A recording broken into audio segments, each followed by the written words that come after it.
A graça e a paz a todos. Aqui quem vos fala é o Elias. Eu quero deixar aqui com você uma mensagem.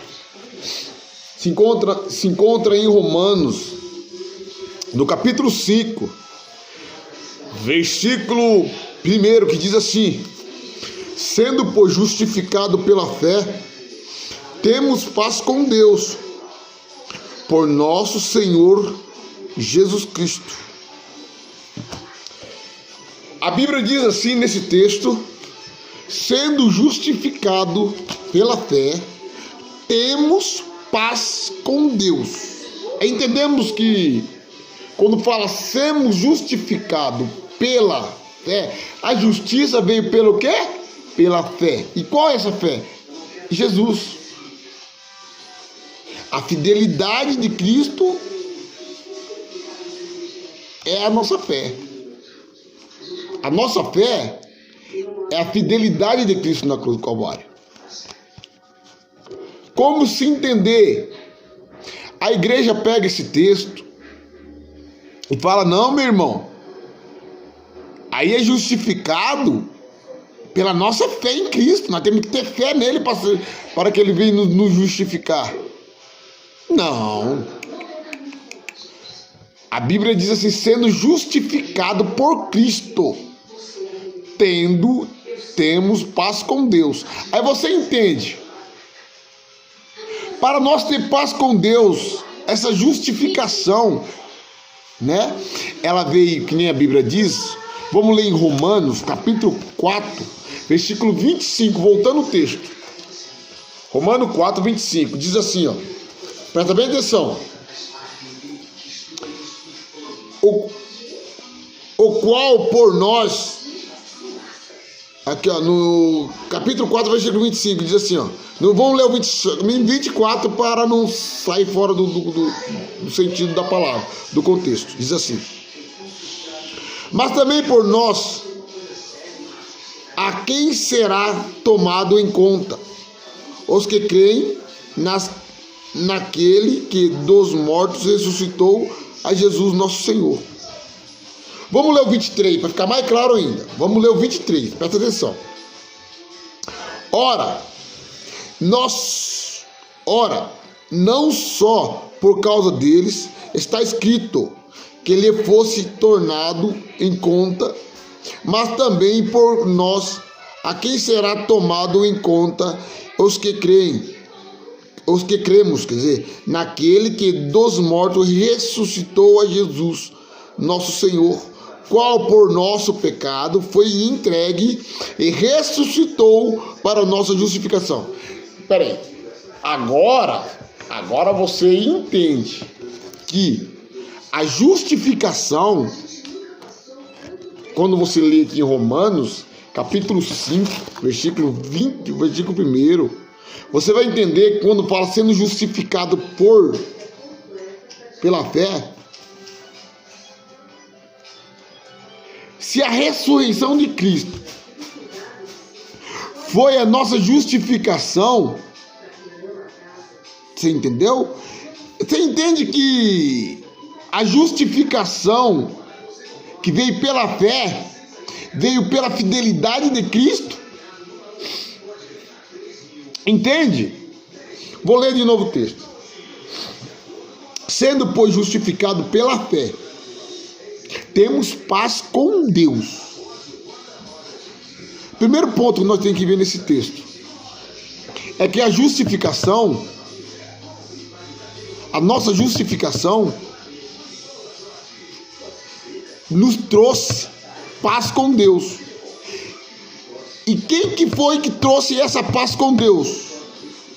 Abra a tua Bíblia em 1 de Coríntios, capítulo 1, versículo 30.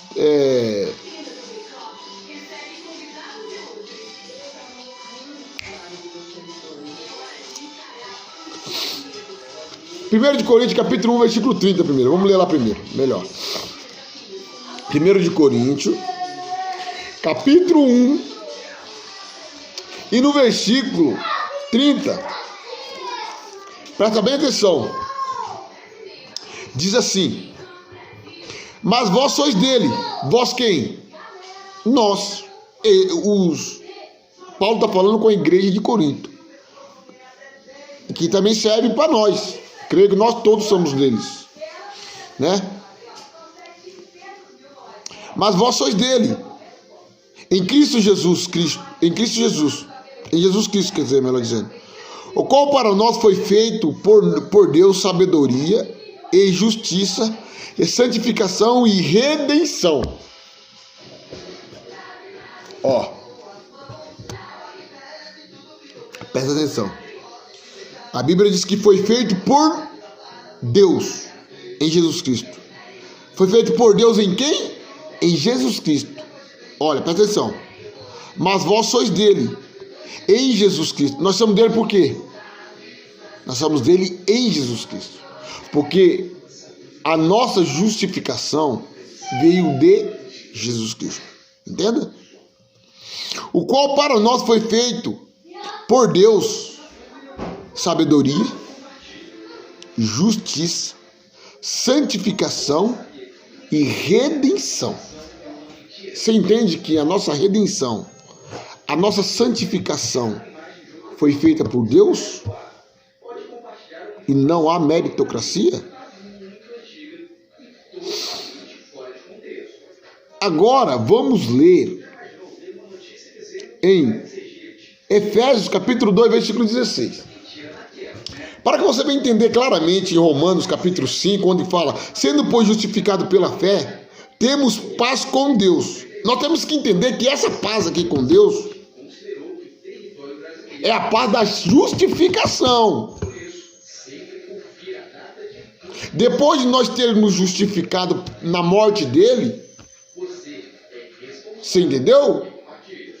Nós fomos na morte dele, ele nos trouxe a reconciliação.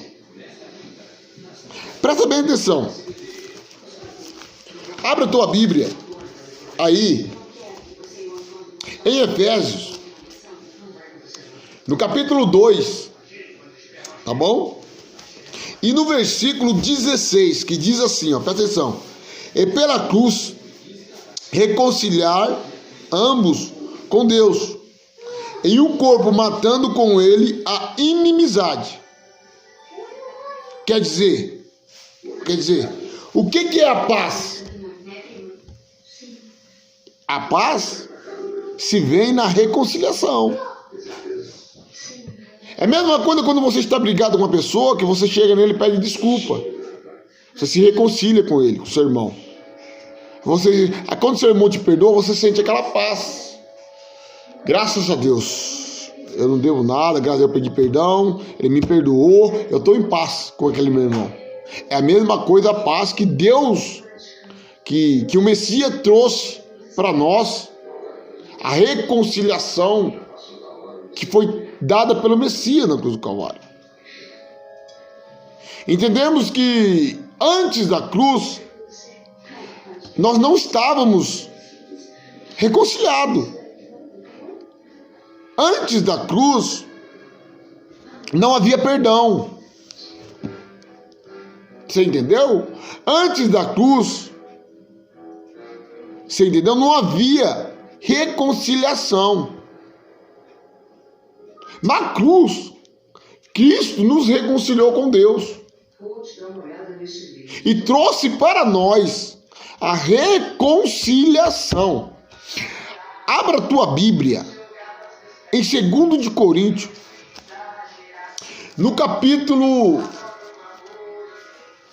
Presta bem atenção. Abra a tua Bíblia em 2 de Coríntios, capítulo 5. Vamos ler no versículo 17 até o 21. Presta bem atenção.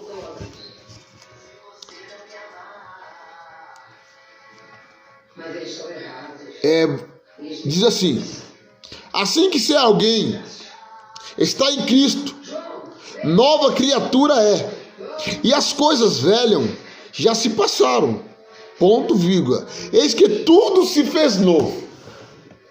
Vamos lá. O que significa estar em Cristo? Estar em Cristo. O que significa agora estar em Cristo? No entendimento religioso, estar em Cristo é se justificar na carne, é ir para uma igreja, viver, se batizar, é tomar santa ceia, é fazer todos aqueles rituais judaicos. Estar em Cristo Jesus. Mas entenda o que significa estar em Cristo dentro do contexto bíblico. Entenda o que é estar em Cristo Jesus dentro do contexto bíblico. Abra a tua Bíblia em Romanos capítulo 6 e no versículo 6. Presta atenção. Romanos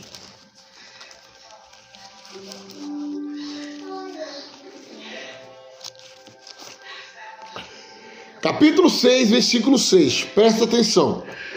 Diz assim: sabendo isto, que o nosso homem velho foi com ele crucificado, para que o corpo do pecado seja desfeito, para que não sirvamos mais o pecado.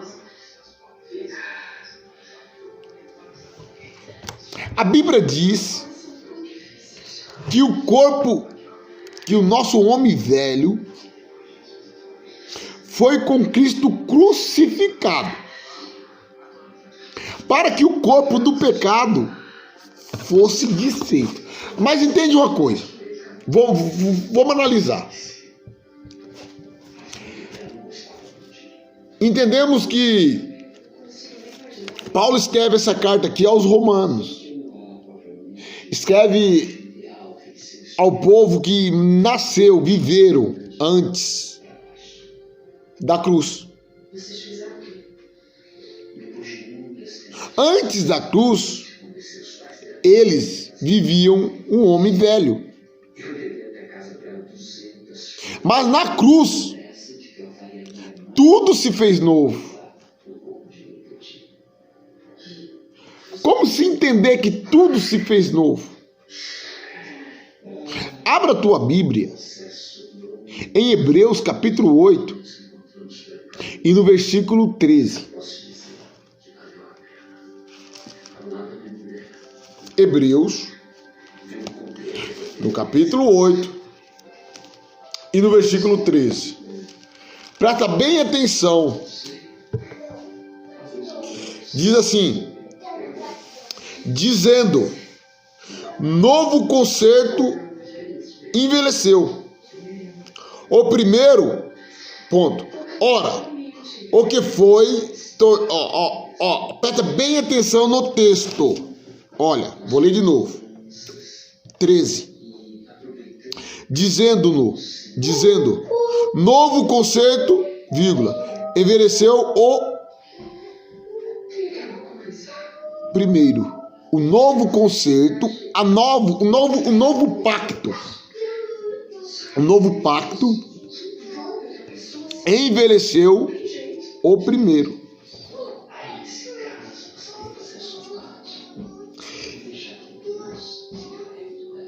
Continuando o texto, diz assim: o que foi tornado velho e se envelhece, perto está de acabar. Como entender que perto está de acabar? Entendemos que o novo pacto, o velho pacto, era um pacto dado ao povo de Israel, né? E o novo pacto é o testamento da nossa herança. Entende que antes da cruz não havia herança. Agora, como se entender que significa essa herança? Como nós discernimos essa herança? Vamos entender como se discerne, como entender essa herança. Que no sistema religioso fala para vocês que para nós ser salvo temos que fazer vários rituais, batizar, tomar ceia, fazer isso, fazer aquilo. Mas vamos entender o que significa, o que é uma herança, como que foi conquistada a nossa herança. Vamos entender? Eu acabei de ler o texto aqui, mas vamos primeiro ver quem que foi que adquiriu essa herança. Amém? Vamos lá. Abra a tua Bíblia em Hebreus, no capítulo 9, no versículo 12, diz assim: nem por sangue de bode e de bezerro, mas por seu próprio sangue entrou uma vez no santuário, havendo efetuado uma eterna redenção. Agora eu te pergunto, quem que efetuou a nossa redenção? Quem que efetuou a nossa redenção? Entendemos que a Bíblia diz que Cristo entrou de uma vez por toda e efetuou a nossa redenção. Entendeu? Como entender isso? Como entender isso? Mas o que Cristo fez? Qual foi o foco, qual foi o propósito de Deus para que Cristo adquirisse a nossa salvação? Qual foi o propósito? Abra a tua Bíblia em Hebreus, no capítulo 6 e no versículo 13.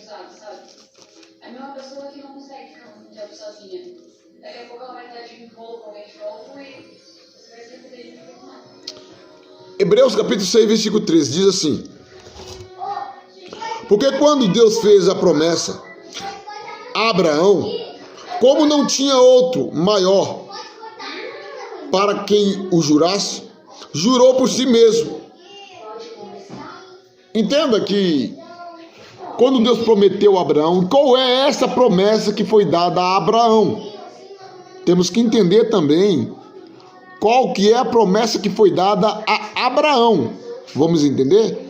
Gálatas capítulo 3, versículo de Gálatas capítulo 3.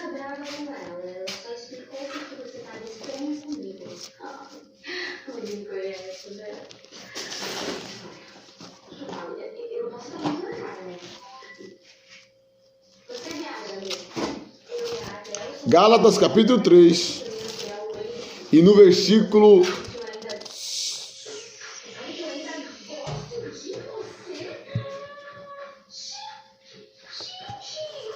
no versículo 16, diz assim, olha, Gálatas, no capítulo 3 e no versículo 16, presta bem atenção. Ora, as promessas foram feitas a Abraão e a sua posteridade. Não diz as posteridades, como falando de muitas, mas com de uma só. E a tua posteridade, que é Cristo. Mas digo isto, presta bem atenção. Posteridade é descendência. Entendeu? Posteridade é descendência. Vou ler de novo. Ora, a promessa foi feita a Abraão e a sua posteridade. Ponto. Não diz, dois pontos. Não diz as posteridades, como falando de muitas, né? Mas como de uma só. Qual que era essa posteridade? E a tua posteridade é Cristo, quer dizer que Cristo, né? Cristo, que significa ungido, olha isso. Dá para você entender que quando Deus jurou por si mesmo, né? E o que ele fez para ele jurar por ele mesmo? Como entender que o Messias é o próprio Deus encarnado. As pessoas não querem entender isso. Mas esse texto deixa claro. Quando você lê em João, capítulo 6, versículo 13, e você lê em Gálatas, capítulo 3, versículo 16, não tem como fugir que esse texto aqui se refere, né? Se refere ao próprio Deus encarnado. Cristo em carne. Mas ele, no Espírito, deu sobre todas as coisas. Porque se ele jurou por si mesmo a Abraão, né? Que viria um descendente, e a descendência não era de muita descendência, era um que é Cristo. Então ele mesmo, ele jurou por si mesmo quem que era ele. Não teria como ser outro. Não é fugir fora do contexto da Bíblia. É entender que esse texto aqui não está de acordo com o que está escrito. Você não é entender que esse texto aqui, você entendeu, está entrando em contradições com a verdade. Você entende? Presta bem atenção. 16, olha. Ora, a promessa foi feita a Abraão e a sua posteridade, que é descendência.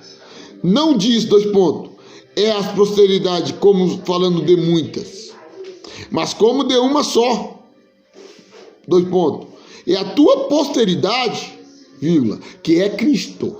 17. Mas digo isto, que tendo sido o testamento anteriormente confirmado por Deus, a lei que veio 430 anos depois não invalida de forma a abolir a promessa.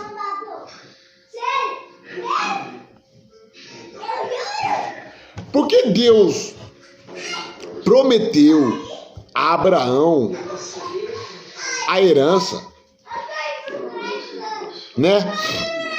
Pela salvação, pela fé. Como entender porque Deus prometeu a Abraão a promessa? Fica difícil pela fé. Por que será? Nós temos que entender por que será pela fé. Por que será pela fé? Ó, presta bem atenção. Por que será que Deus prometeu a Abraão pela fé? Volta atrás para você ver. Volta em Hebreus 6,13. Pega a tua Bíblia. Vamos deixar o texto gravado, marcado aqui. Abre para mim Hebreus 6,13. Abre Hebreus 6,13. Espera um pouquinho.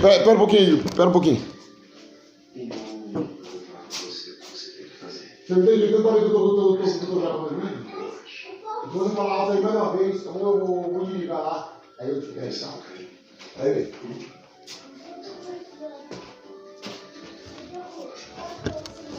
Abra a tua Bíblia para mim aí em Hebreus 6,13, para você entender. Porque quando Deus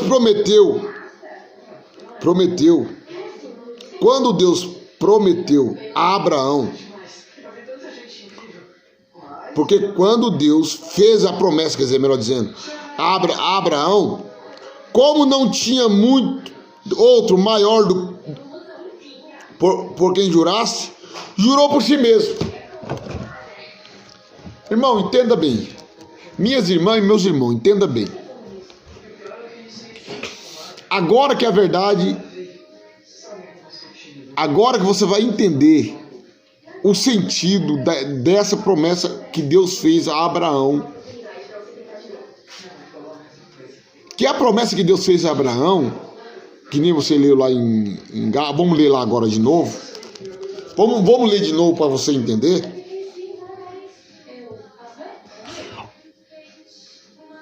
A promessa que foi feita a Abraão foi para a descendência de Cristo, que é Cristo. Entende? Quando Hebreus fala que não tinha ninguém para jurar maior que Deus, ele jurou por si mesmo. Agora vamos entender vamos entender qual que sentido tem que Deus não prometeu a Abraão a herança, a salvação, a herança, pela lei. Por que será que Deus não prometeu pela lei? E prometeu pela fé? Aí que você tem que... Aí, para quebrar o quebra-cabeça, para poder quebrar o quebra-cabeça, para ter um quebra-cabeça, para nós poder montar o quebra-cabeça, vamos entender o porquê, né? Vamos ler aqui no 19, diz assim: logo para que é a lei? Foi ordenada por causa das transgressões, até que viesse a posteridade que a promessa tinha sido feita, e foi posta pela mão, e foi posta... Peraí um pouquinho. Vamos lá. Vamos ler de novo, 19. Logo para que a lei? A lei, qual lei? A lei mosaica. Está falando da lei mosaica. Foi ordenada por causa das transgressões, até que viesse a posteridade que a promessa tinha sido feita, e foi posta pela mão, pelos anjos, na mão do mediador. Quer dizer que a lei foi posta na mão de Moisés por intermédio de anjo. Entendeu? Foi posta por intermédio de anjo. Como entender isso? Peraí. A Bíblia está dizendo que a lei era simplesmente uma rédea que foi dada ao povo de Israel. E a lei era apenas uma sombra. Porque a Bíblia diz em Hebreus capítulo 10, versículo 1, que a lei não era imagem exata. Entende? Então, porque você entende que por que Deus não jurou pela lei, que nem vai falar aqui, ó, presta bem atenção. No 17. Aqui, ó, no 17, vamos ler 17. Gálatas 3,17, diz assim: mas digo isso que, tendo sido o testamento anteriormente confirmado por Deus, o testamento já foi confirmado por Deus antes da lei. A lei que veio 430 anos depois não invalida de forma a abolir a promessa. 18. Porque se a herança provém da lei, já não provém da promessa. Mas Deus, pela promessa, o deu gratuitamente a Abraão. Entende aí? Entende por que a lei não foi dada? A salvação, a herança não foi dada pela lei. Você entendeu? No 19, no 20. No 21, quer dizer. Logo a lei é contra a promessa. No 21, presta bem atenção. Logo a lei é contra a promessa de Deus? Uma pergunta. De nenhuma sorte. Do ponto vírgula. Porque se dada fosse uma lei que pudesse vivificar. O que é vivificar? Justificar. Edificar. Uma coisa que edifica. Se for dado, pudesse justificar ou vivificar, que é a mesma coisa. A justiça, na verdade, teria sido pela lei. Então, quer dizer que a lei não justificava ninguém. A lei não foi dada para a justiça. O que foi dada para a justiça é o Messias. Entende? Que é o Messias. E o Messias é a nossa fidelidade. Como entender que o Messias simboliza a fé? Como entender? Tanto você lendo em Romanos capítulo 5, versículo 19 e versículo 18 e 19, você entendeu? E tanto você lendo em Filipenses, capítulo 2, versículo 6 em diante. Abre tua Bíblia em Filipenses, capítulo 2, versículo 6 em diante. Abre tua Bíblia.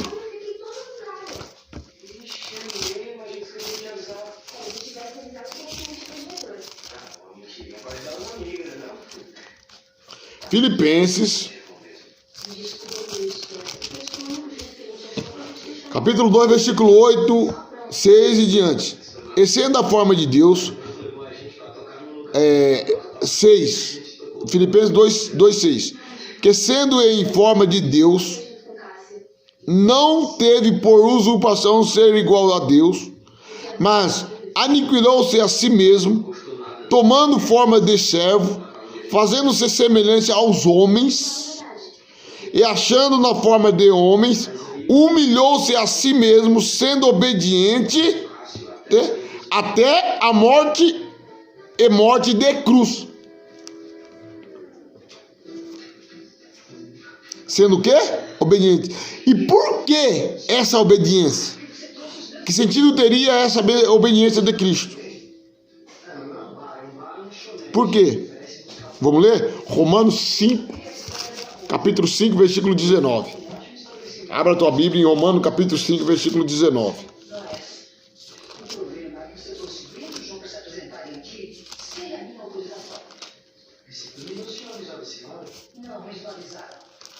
Aí não é problema.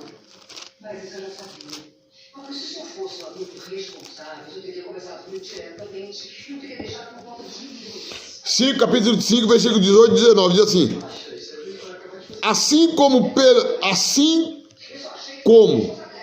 pois assim como por um homem, desculpa, eu li errado aqui. Romanos 5, 18 e 19, diz assim: pois assim como por um só ofensa veio o juiz sobre todos os homens para condenação. Quer dizer, presta bem atenção, paramos aqui. A Bíblia está dizendo assim como pela ofensa de um homem veio a condenação. Quer dizer que o pecado de Adão trouxe condenação a toda a humanidade. Concorda comigo? O pecado de Adão trouxe condenação a toda a humanidade. O pecado de Adão trouxe condenação a toda a humanidade. Não é isso que o texto está dizendo?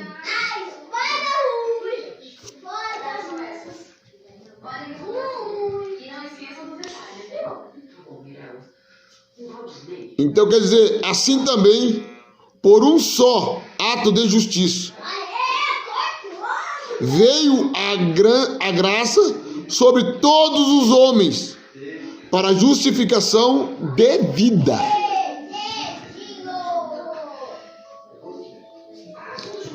Irmão, entende bem, presta bem atenção. Quando fala que veio justificação, que a justiça de um homem, a graça veio sobre todos, ela veio sobre todos os homens. Óbvio que a graça veio todos os homens. Mas nós temos que entender uma coisa. A graça veio todos os homens. Veio sobre todos os homens para a justificação devida. Mas a justificação devida todos os homens não têm. Porque para ter a justificação devida e reinar em vida, é necessário que você descobre a justiça de Deus, a salvação que é dada gratuitamente. Mas o sistema religioso, eles não têm essa salvação de vida. Ele pode ter a salvação eterna, que foi conquistada pela fidelidade de Cristo, mas reinar em vida, para entender que essa salvação de Deus não vem das nossas meritocracia, eles não entendem isso, porque eles vivem debaixo da justiça da lei, com a mente condenada. Ao dizer que nós temos que fazer isso, senão nós não estamos preparados para entrar no céu, nós somos pecadores. Então eles vivem com a metanoia condenada. Entendeu? Porque de fato eles aprenderam dessa maneira, eles aprenderam desse jeito. Mas quando você abre a Bíblia e você entende que a justiça de Deus, você entendeu? Foi feita pela fidelidade de Cristo e não pela nossa fidelidade. Você entendeu? Se nós entendermos que a salvação de Deus veio pela justiça de Cristo, e qual que foi essa justiça de Cristo? A morte dele. O texto deixa claro, Romanos, capítulo 4, versículo 25. Jesus morreu e ressuscitou para nossa justificação. Então você tem que entender que essa salvação não foi adquirida nem pelos meus méritos, nem pelos seus méritos. Porque quando Deus jurou a Abraão, não tinha maiores que jurar e jurou por si mesmo. Você entendeu? E ele veio em forma de servo e de filho para nos justificar, para nos justificar perante Deus, que é o próprio Messias. Ele se fez carne, ele se fez filho, se fez servo, para que ele viesse justificar nós na tua palavra.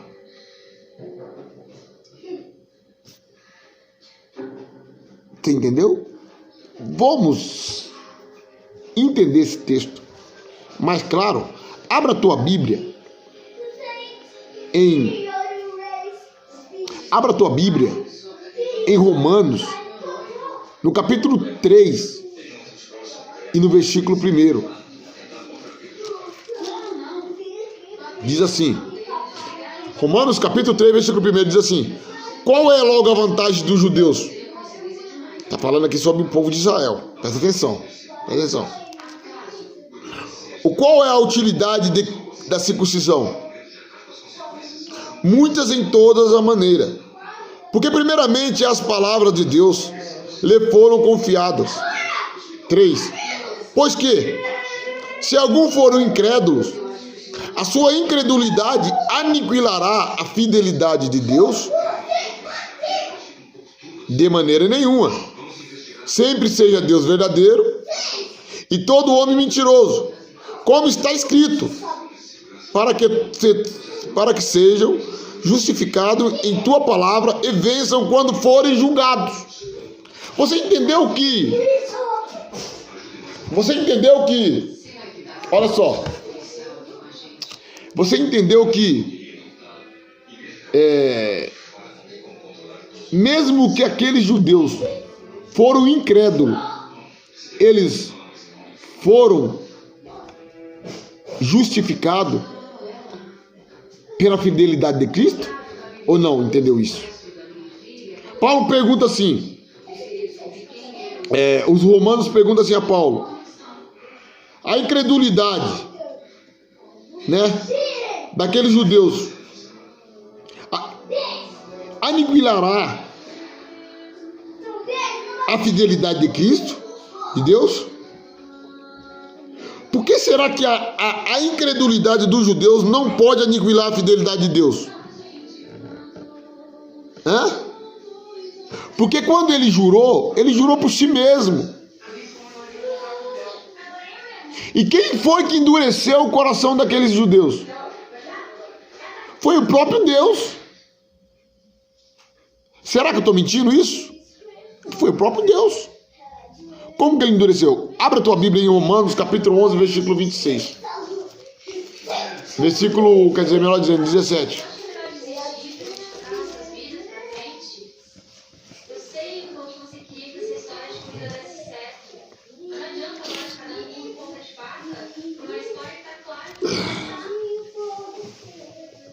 Aqui, ó, 17. Diz assim: e se alguns dos ramos foram quebrados, que é os judeus, presta atenção, que é os judeus, viu?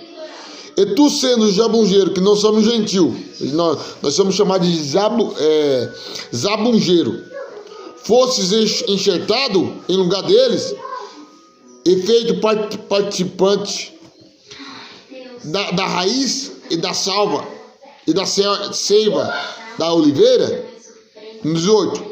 Não te gloria contra os ramos, ponto vírgula, e se contra eles te gloriares, não és tu que sustenta a raiz, mas a raiz que é Cristo que sustenta a vós. Né? Presta atenção. É no 24. Se tu foste cortado da natureza zabungeiro e contra a natureza enxertado na boa oliveira, quanto mais esses que são naturais serão enxertados nas suas próprias oliveiras. Por que será que fala própria? Porque os judeus era agora hoje não é mais, somos todos Israel de Deus, somos todos reconciliados com Cristo, somos todos um só, não tem diferença de raça, de cor, nada. Por que será eles eram as oliveiras verdadeiras? Por que será eles eram os verdadeiros ramos da oliveira? Por que será? Temos que entender quando aquela mulher fala para Jesus, tem misericórdia de mim, aquela cananeia. E Jesus fala: mulher, eu não vim senão as ovelhas perdidas da casa de Israel. Mateus capítulo 15, versículo 24. Entendendo que aquela mulher lá era uma cananeia, né? Cananeia. Então, não era a missão de Cristo, né? O plano que Deus tinha com os judeus era um plano. O plano que Deus tinha com o gentil era um outro plano. O plano que Deus tinha com os judeus era justamente um plano de uma certa maneira, e o plano com o gentil era de outra maneira. Entendemos que os gentios não tinham parte com a mesa de Israel. O gentil era um povo sem Deus no mundo, que nem está escrito em Efésios capítulo 2, versículo 11, né? Mas nós entendemos que a Bíblia diz que nós fomos achados porque não nos procuravam. Isaías capítulo 65, né? Mas graças a Deus que todos nós somos filhos de Deus, mas nós vivenciamos, né? E temos que entender o plano de Deus com a escatologia bíblica, com o entendimento bíblico, né? Não podemos misturar e entender. O povo é acostumado a falar: meu irmão, como você disse que o Velho Testamento não é para nós, Deus não muda. Isso não é mudança de Deus. Isso é plano que ele tem com cada nação. Você entendeu? Deus não muda. Ele nunca vai mudar. Mas o plano dele, ele muda a hora que ele quiser. Você entendeu? Ele conhece o coração do homem. Você entendeu? E sabe que o homem, infelizmente, pela natureza dele, ele não tem capacidade. A carne dele é sujeita à lei de Deus e nem pode sujeitar a lei. Por isso que ele não veio cuidar da tua carne, ele veio cuidar do teu espírito. A Bíblia diz que Deus é pai do espírito. Hebreus capítulo 12, versículo 9. Ele não tem compromisso com a tua carne, ele tem compromisso com o teu espírito, que é dele já. Você entendeu? Seu espírito é dele. Amém? Meus irmãos, eu vou ficar por aqui. A graça e paz a todos vocês do grupo. Dá um like para mim aí, me dá uma ajuda. Eu prometo que todo dia eu vou gravar um vídeo mais curto, mas todo dia eu estarei gravando aqui uma mensagem nova, uma mensagem da graça sem fermento, graça sem carne, graça sem interferir, né? Sem colocar o mérito humano, graça sem colocar fermento. É uma graça do amor ágape. Qual que é a graça? Qual que é a graça do amor ágape? A graça se trata de igualdade. Porque na carne, no vertical, nem eu nem você vamos ser igual. Mas no espírito, nós somos iguais. Na carne, nós somos muito diferentes, muito desiguais. Cada um de nós temos um jeito de pensar, um jeito de falar e um jeito de expressar. Mas no espírito, nós não temos diferença. No espírito, na metadona, na vertical, melhor dizendo, nós somos perfeitos em Cristo, perfeito, sem nenhuma ruga, né? Então entendemos que na carne, no vertical, nós somos falhos, vamos continuar sendo falhos, e a Bíblia diz que a nossa carne não converte a Deus. Não converte, viu? A nossa carne não converte a Deus e nem vai converter. Entendeu? E nem vai converter. Então eu quero ficar por aqui. A graça e a paz a todo do grupo. Do grupo. Eu tô tanto acostumado a ficar em grupo que eu falo grupo. A graça e a paz a todo do canal. Dá seu like. Compartilha, se inscreva. Que todo dia, se Deus quiser, se Deus nos permitir, estaremos aqui. Amém? Graça e paz a todos. Fiquem com Deus.